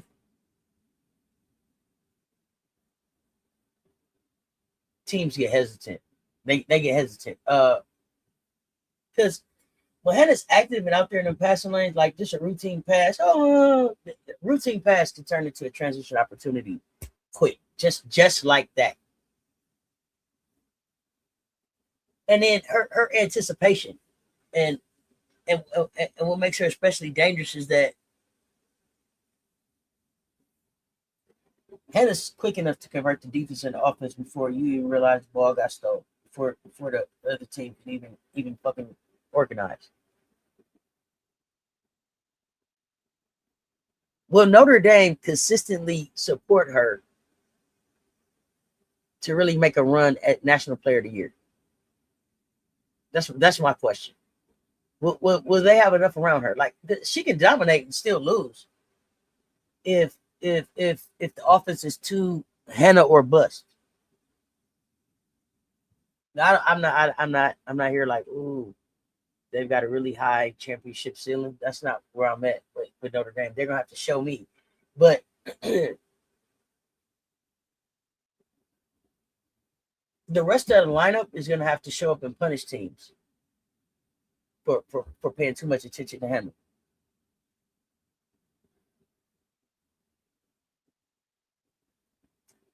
you believe you have to win deep in the tournament to be National Player of the Year? No. Okay, wait. Let me back up because I know my CRS been messing up. But National Player of the Year is a regular season award, right? It's basically a regular season, and the MOP is Most Outstanding Player in the Tournament. Is that how it goes? Or am I tripping? Remind me. Now, keep me honest. Because I am talking National Player of the Year as if that is a regular season award.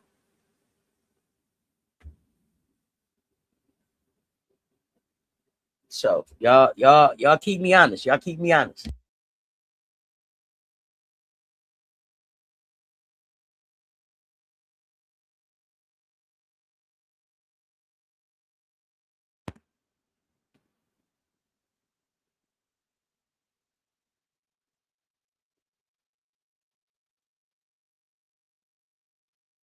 Another player they say gonna be in the National Player of the Year conversation.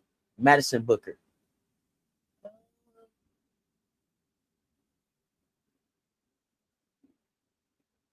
I'm not sold, but this is the way too early conversation. So I'm entertaining the names that were shared with me. And I get it. The argument made for Madison was that she has size and can operate from the mid range. And she can't. She can operate from the mid range, sees the floor, can score without you know getting too reckless. But with Rory gone, I think defense is going to attempt to make her initiate, create, and finish too many possessions.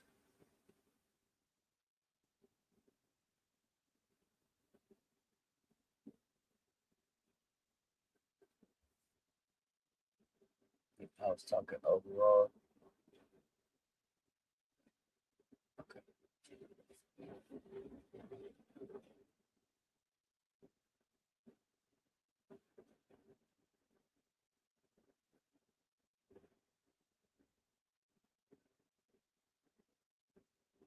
I hope that Texas doesn't try to make Madison Booker too versatile, right? And what I mean by that is like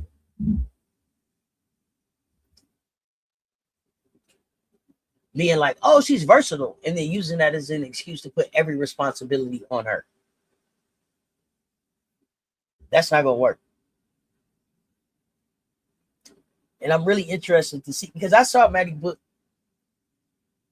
Do y'all remember Madison crashing out in the South Carolina game? Do y'all remember that?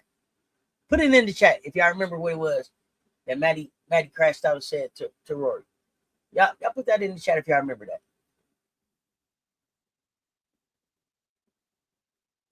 Because they're gonna be asking her to do a lot to be National Player of the Year. She's gonna have to create more and not turn the ball over, maintain defensive effort, and carry a larger offensive load.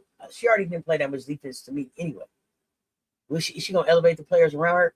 It's a lot that they're gonna be asking Maddie to me that she would have to do to be in consideration for National Player of the Year to me. But I got my biases. I have my biases. Next up, got on the list, Mikayla Blakes.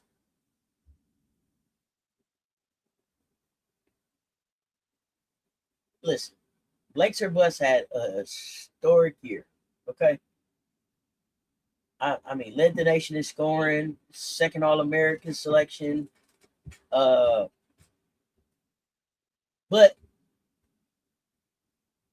this next level of recognition has to come with team success. Are they going to be able? Is Vandy going to be able to convert Blake's or bust into like a deep postseason run? I don't know. Not if they stay Blake's or bust. Not if they stay Blake's or bust. They ain't. Big Draco, what's up? This is the year that Mikayla Blakes has to come in and maintain like the efficiency with everybody scouting for her.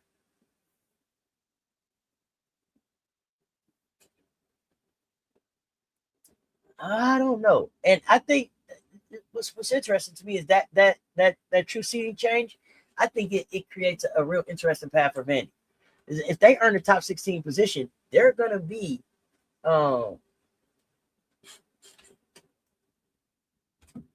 where they resume say they belong, but it's also gonna put them in a situation where they're gonna have to meet somebody in the SEC sooner. So, she Blakes will have to defeat some familiar elite competition. So, Malik, you thinking just like me, Big Draco? Woolfolk should help Vandy a lot. But you know what?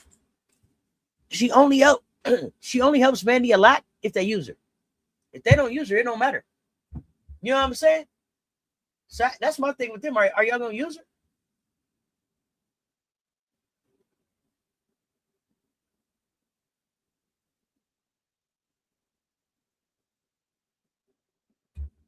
That's my question for them. Like, what are y'all gonna do about? Are y'all gonna really use her? Because they also had was that Mitchell? Who was number 14 last night? They had the Mitchell. They had number 14 too. That had some size that they didn't use. So I don't know. I don't know. They didn't use Sasha the way I thought that they would with her coming back.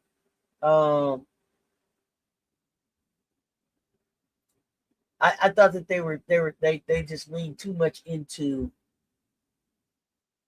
Mikayla. They put too much on Mikayla. Now we're gonna see how is Galvin grown now that you've been here, you experienced it, you lived and survived the SEC.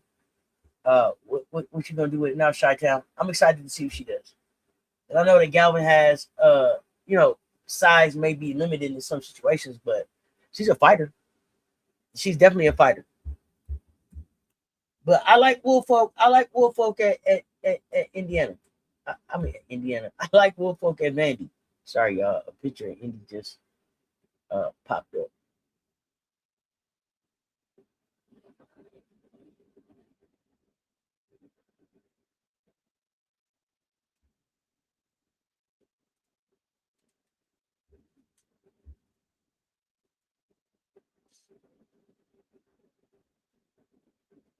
Let me see who else. What other names did they give me? What other names did they give me?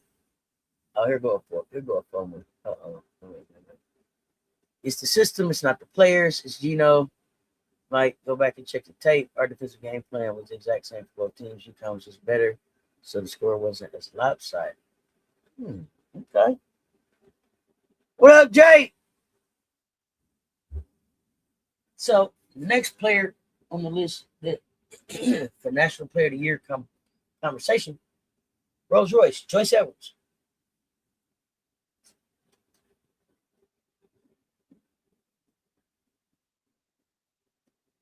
I mean, for me, Joyce is in the conversation because production and championship expectations. Joyce is going to have some opportunities to dominate and also show that she can share the floor with one of the deepest rosters in the country. I love that. Her listen, and this is the thing. Raw numbers are not always going to reflect her total impact. I get that part. South Carolina is probably never going to be in a situation where we need Joyce to take 25 shots, or Joyce, if you don't play 38 minutes, what is Wee's going to do? That's not it, because we're going to win games by using our depth rather than relying on one star. So for some people who don't really watch basketball, that may make an individual award case more difficult to see. But when Edwards becomes South Carolina's late game offensive answer and continues improving as a playmaker and defender, she's gonna sit right there at the center of the goddamn conversation. The problem becomes, do the voters reward the player with the largest statistics or the best player on the best team?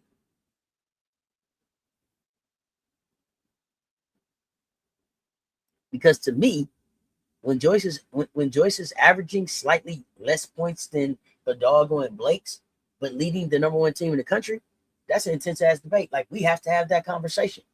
We can't keep leaving her out the conversation. That is not a true assessment on the talent that's out here. If we keep leaving her out the conversation because she gets her work done early, she's efficient enough where she don't have to do all of that extra stuff. Now, you done worked yourself to a death. You got all these points, but you ain't got no trophy. And we got to stop punishing her. We got to stop punishing South Carolina Gamecocks because of that.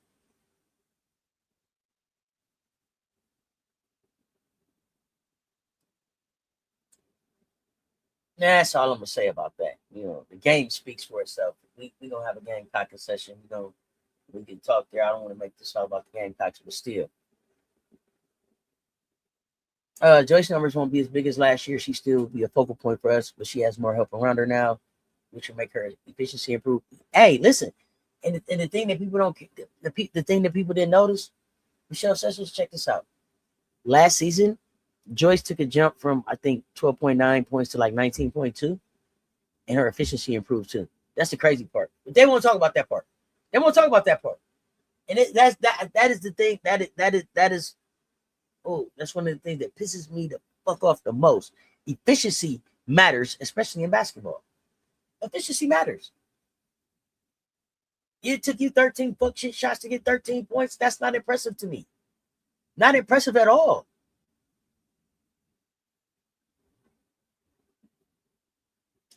Now we got to talk Sarah Strong.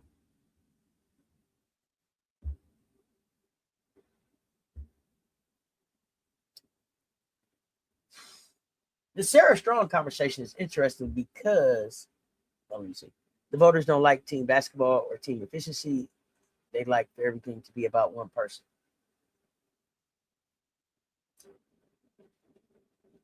Okay. As I read your comment, you know what I thought? The actual first thought that popped in my head is I wish we had some fucking winners voting. I wish that the only people that could vote was some people who fucking won before. I'm tired of losers and shit doing the vote. Does that make sense? Oh goodness. I wish some winners was out here. Because a winner is gonna respect how hard they had to work to win. A winner is gonna want you to have to work as hard as they had to work to win. They're not going to want to hand you any fucking thing. My goodness. I think that should be the criteria. If you ain't got a championship ring, don't get in the voting booth. Just don't get in the voting booth. If you ain't never won nothing, quit voting. Because you're really just messing this up for everybody else.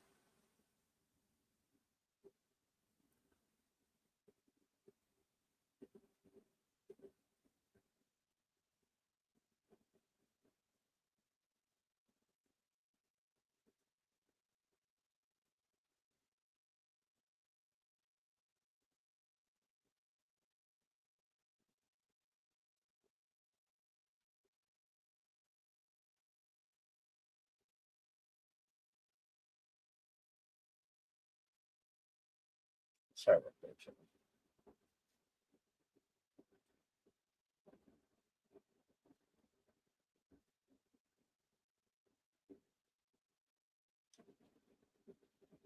I, seriously, I really think so. Like, if you haven't ever won, how you shouldn't be voting. You really disrespect the game and the hard work that people put in to be able to get to the championship and be able to get to these wins.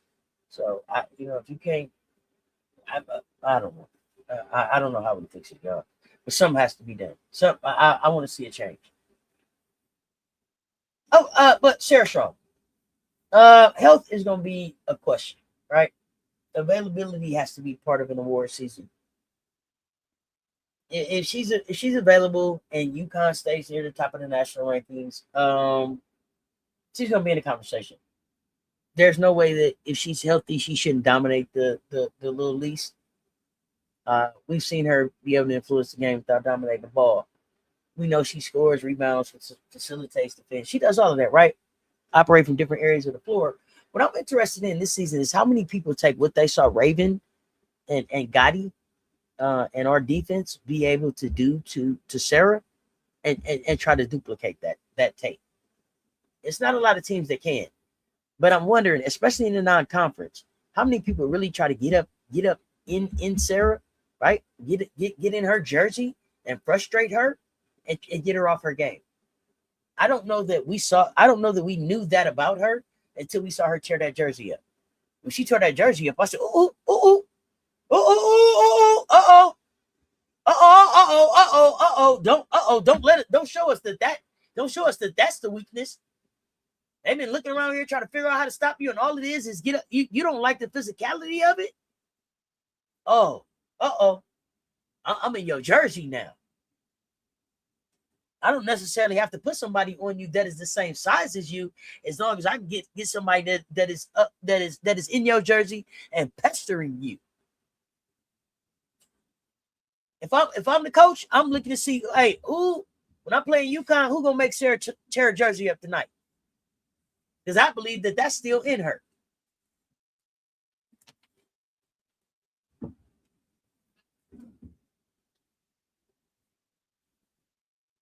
Another thing is outside of her being able to control her own emotions, right? She's also going to be really depending heavily on whether the guards around her grow.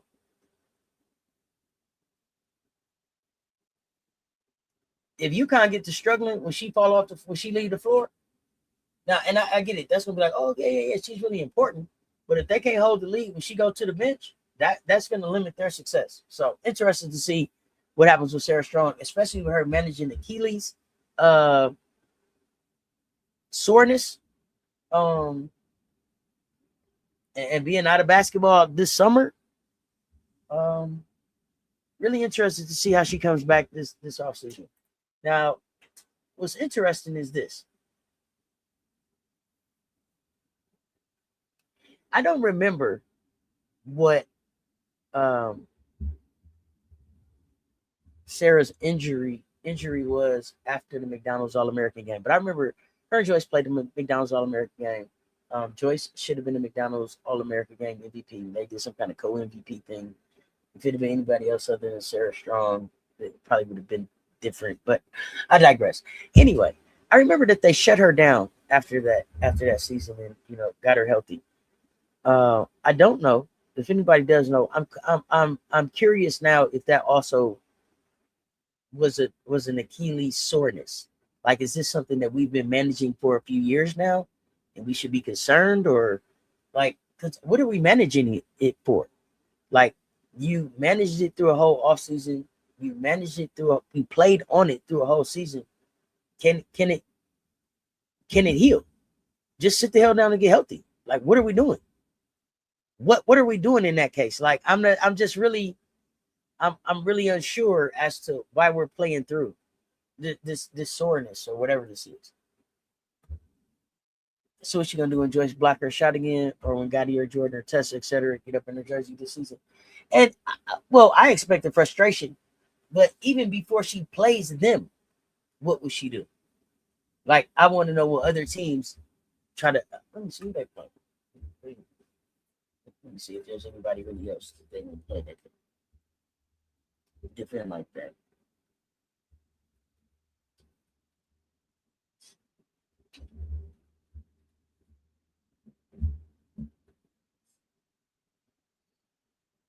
Okay.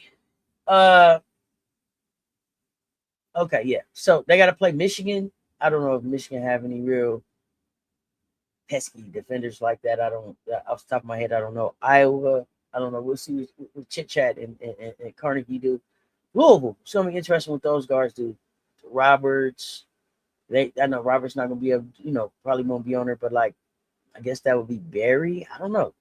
I'm just interested to see Duke. I'm sure Carol Lawson saw that, and we'll be trying to have a defensive plan for that. Maryland, I don't know if they can do anything with it, but LSU. Let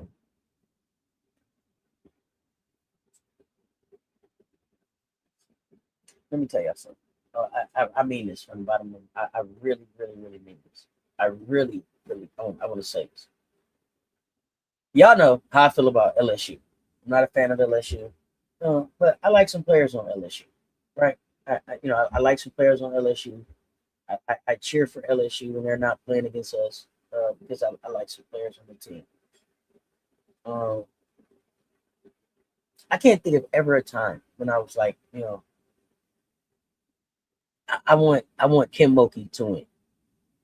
But let me tell y'all how in the fuck I am going to cackle if Kim Mulkey beats Gina. I am actively. Let me tell y'all something. Y'all hear me? Don't take my South Carolina Gamecock card for this. Listen to me. I am actively rooting for every female coach that Gino sees this season to be his ass. Do you hear me? To beat Michigan, uh uh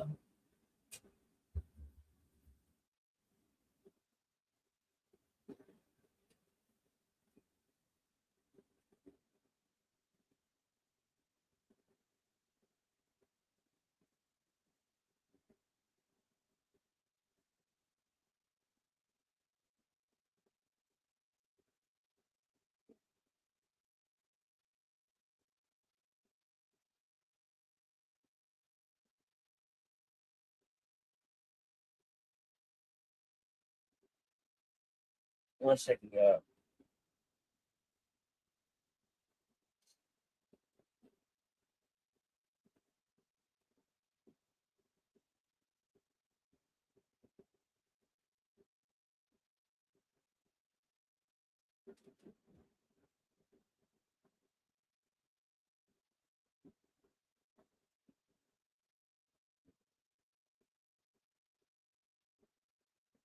All right. Let me see who else. Don Staley. Carol Lawson. I'm never actively rooting for Carol Lawson. Let me tell y'all something. Carol Lawson. Uh, I am serious, y'all. Brenda Freeze. Brenda Freeze. I am actively listen. Every time Gino see a whooping, every time Gino see a woman, I want him to get a whooping. Every time he see a woman, I want him to get a whooping this season. Do you hear me? I don't know how many opportunities we got. Syracuse. Hey, started off with a whooping. Every time he see a woman, I want him to catch a whooping. See a woman, catch a whooping. That's what I'm on for Gino this year. He gonna put some respect on. He gonna put some respect on these women's names, and he definitely gonna put some respect on these black women's names, and he definitely gonna put. He damn show gonna put some respect on Don Staley's name. I'm here for it. Yeah, see a woman, get a whooping. See a woman, get a whooping. The fact that he's playing in the Women's Champions Classic, I want a woman to beat him in the Women's Champions Classic, period. That's where I'm at with it, Lisa Pugh. Take it how you will. Take it how you will.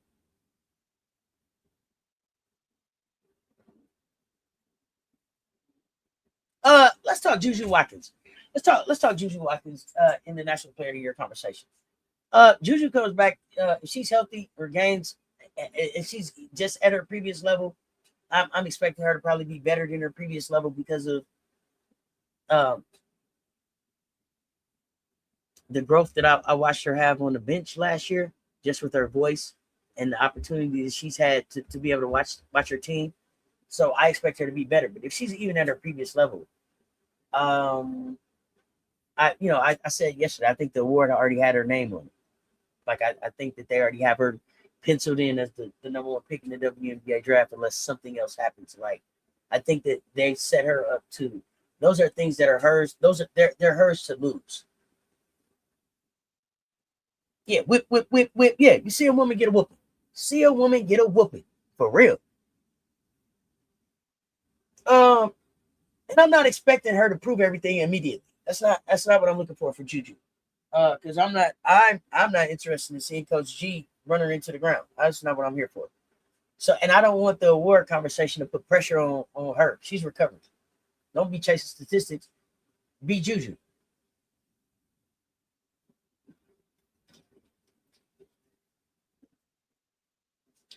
I think if she's dominant by conference play, she's in the conversation.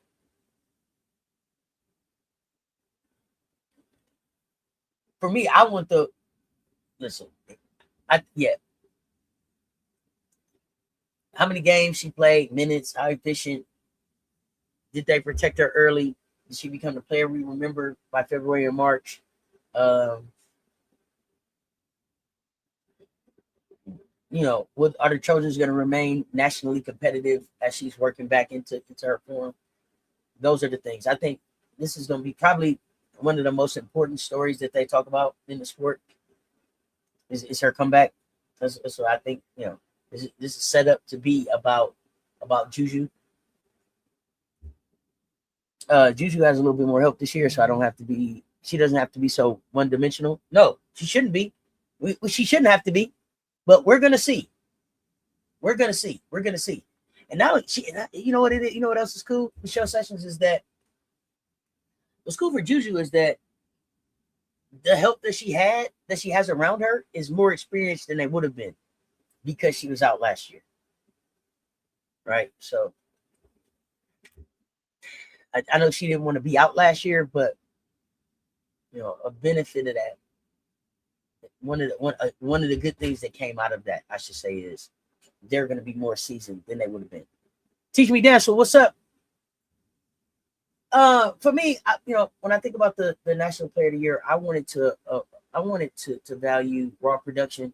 I wanted to value two-way impact, health, leadership, efficiency, performance in major games, team success.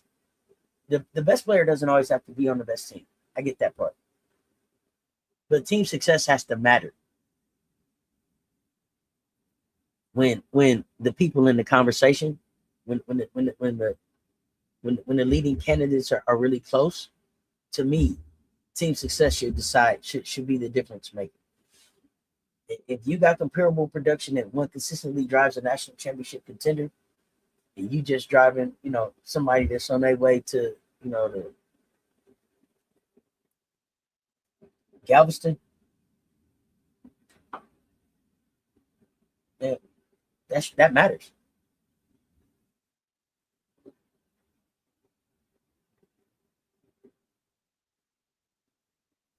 Yeah, another great conversation. Another great conversation. I got to get ready to get out of here because I got to get ready for the bets. For the bets show. I got to get ready for the bets show. I can't wait for year 2 of Jazzy. Should be fun to watch. Jazzy was fun to watch last year. And hope this year that she gets to be Jazzy and not JuJu 2.0. Jeez. Hey, next time we talk college hoops. I want to talk national breakout candidates. Potential national breakout candidates. So that's like, is Toby Fournier gonna have a national breakout year this year? Will Sienna Betts? Will Jordan Lee? Imari Berry? I don't know. Let's talk about what makes a true breakout. What makes a true breakout player? Hey, y'all, looking forward to the fan court conversation today at 3:00. I gotta get up and get picks by 11:15, so I get those done. And then we got the CC show at 12:00. The CC show at 12:00. We're gonna be talking WNBA. What happened last night? What to expect for tonight's games we got coming up. So we're gonna talk about last night: Dream, Mercury, Liberty Storm, Mystics, Wings, Sky, Sparks. And then we're gonna get ready for Aces, Fever, Sparks, Lynx, Tempo, Fire. So if you're around, pull up, man. Look for the link. If it's your first time here, make sure that you have hit that subscribe button, ring that notification bell so you never miss a drop. And everybody else, man, make sure you hit the like and share. They both right there. Help push us out into the algorithm. I'll see y'all in just a little bit. Y'all know what it is. Stay tuned. Talk soon. Check ball. We up. Let's talk sports.